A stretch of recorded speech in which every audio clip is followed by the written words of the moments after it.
स्वागत है आपका हमारे चैनल पर। मैं हूं आपके साथ शिप्रा सैनी। महाराष्ट्र से बड़ी खबर है। अमित शाह के सहकारी मंत्री बनते ही महाराष्ट्र में एक्शन की शुरुआत हो चुकी है। महाराष्ट्र के डिप्टी सीएम अजीत पवार पर अब ईडी का शिकंजा बढ़ चुका है। शुगर मिल के 750 करोड़ के लोन का हिसाब किताब अब ईडी करेगी और इस सिलसिले में महाराष्ट्र स्टेट कोऑपरेटिव बैंक घोटाले में ईडी ने 4 बैंक अधिकारियों को नोटिस भी जारी कर दिया है। तो महाराष्ट्र में घोटालों में फंसी उद्धव ठाकरे सरकार के मंत्री एक के बाद एक ईडी की रडार पर आ रही हैं। महाराष्ट्र स्टेट कोऑपरेटिव बैंक घोटाले में फंसे महाराष्ट्र के डिप्टी सीएम अजीत पवार पर ईडी का शिकंजा अब बढ़ चुका है।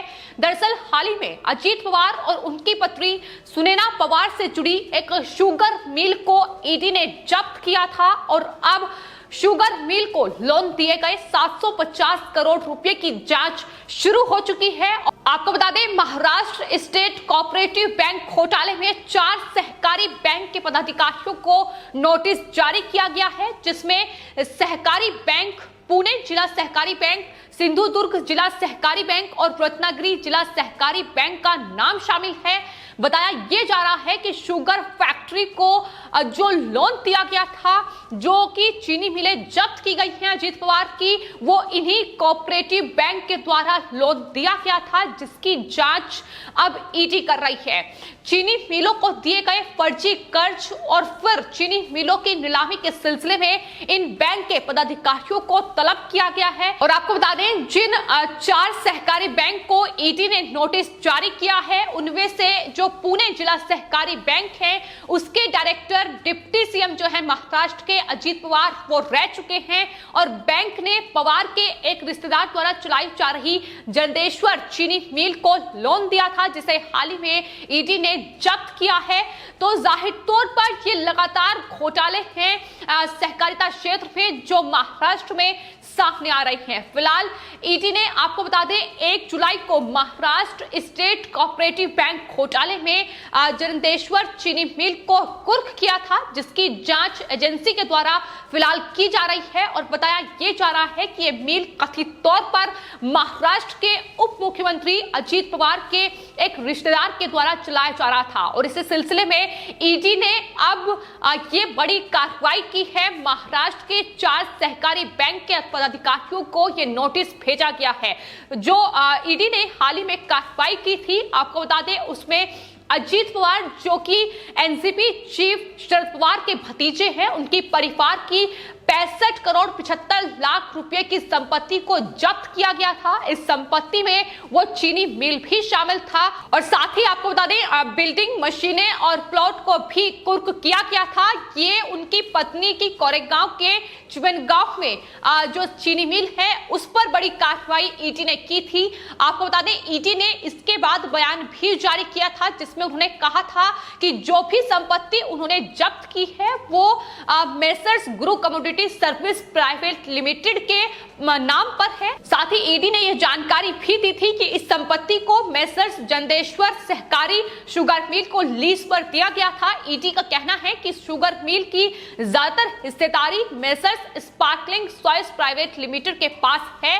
ईडी ने यह भी जानकारी दी है कि ये कंपनी जो है अजीत पवार की पत्नी सुनैना पवार से कनेक्टेड है। और जानकारी ये भी सामने आ रही है कि दरअसल ये एक फर्जी कंपनी तैयार की गई थी ताकि जो शुगर मिल है उसे लोन मिल सके। तो ये तमाम जो पैतरा है ये अपनाया गया था और इस सिलसिले में अब ईडी जांच कर रही है। फिलहाल आपको बता दें, जिस तरीके से केंद्र सरकार ने सहकारिता मंत्रालय का गठन किया है और उसकी जिम्मेदारी अमित शाह को सौंपी गई है, वो सहकारिता मंत्री बने हैं। तो ऐसे में हाल ही में महाराष्ट्र में कहीं ना कहीं बौखलाहट जो है वो एनसीपी चीफ शरद पवार की भी देखी गई और कहीं ना कहीं एक्शन की शुरुआत भी हो चुकी है।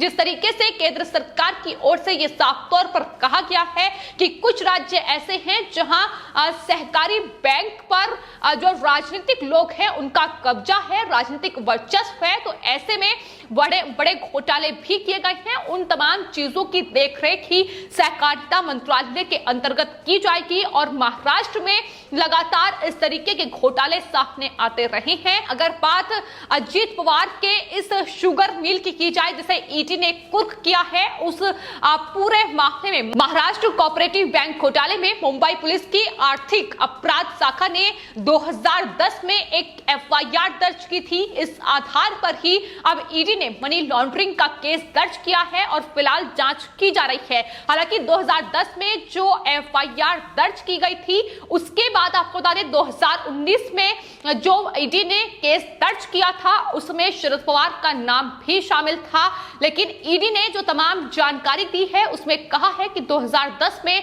महाराष्ट्र राज्य सहकारी बैंक ने जरदेश्वर सहकारी शुगर मिल को नीलाम किया था।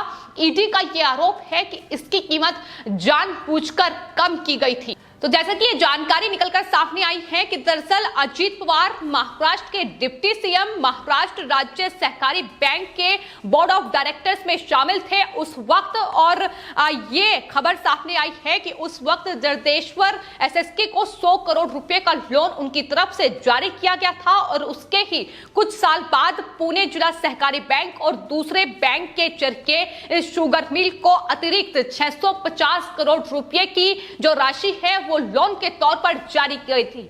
यानी शुगर मिल के जरिए सहकारी जो शुगर कारखाने के नाम पर कोऑपरेटिव बैंक से 700 करोड़ रुपए का कर्ज लिया गया था और इस सिलसिले में ही अब ईडी जांच कर रही है।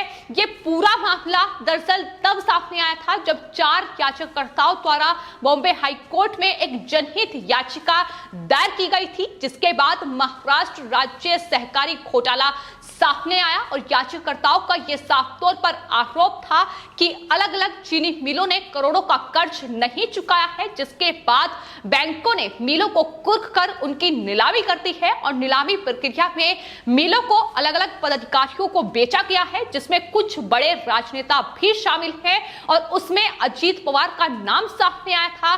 जिसके बाद ये पूरा जो महाराष्ट्र कोऑपरेटिव बैंक घोटाला है ये 25,000 करोड़ रुपए का घोटाला है, जिसमें अजीत पवार की एक शुगर मिल को जब्त किया गया है जिसकी जो कीमत है वो जाहिर तौर पर 65 करोड़ रुपए है और उस पर अब बीजेपी लगातार अब अजीत पवार और एनसीपी पर हमलावर नजर आ रही है। तो किरीट सोमैया का बयान सामने आया है, उन्होंने लिखा है कि अजीत पवार की कमल महाराष्ट्र राज्य सहकारी बैंक से 65 करोड़ की नीलामी में जरदेश्वर चीनी मिल, और जिसके बाद अजीत पवार ने जरदेश्वर चीनी कारखाना के लिए 4 सहकारी बैंकों से 750 करोड़ रुपए का ऋण प्राप्त किया है, जिसकी ईडी जांच कर रही है। इतना ही नहीं, उन्होंने एक और ट्वीट किया है जिसमें उन्होंने लिखा है कि जरदेश्वर चीनी मिल घोटाला, यश बैंक घोटाले में गुरु कमोडिटी ओंकार बिल्डर्स के मालिक अजीत पवार का गुमनाम साझेदार 6 महीने से जेल में है। उन्होंने यश बैंक का जिक्र किया है, जाहिर तौर पर उसमें भी घोटाला सामने आया था और उन्होंने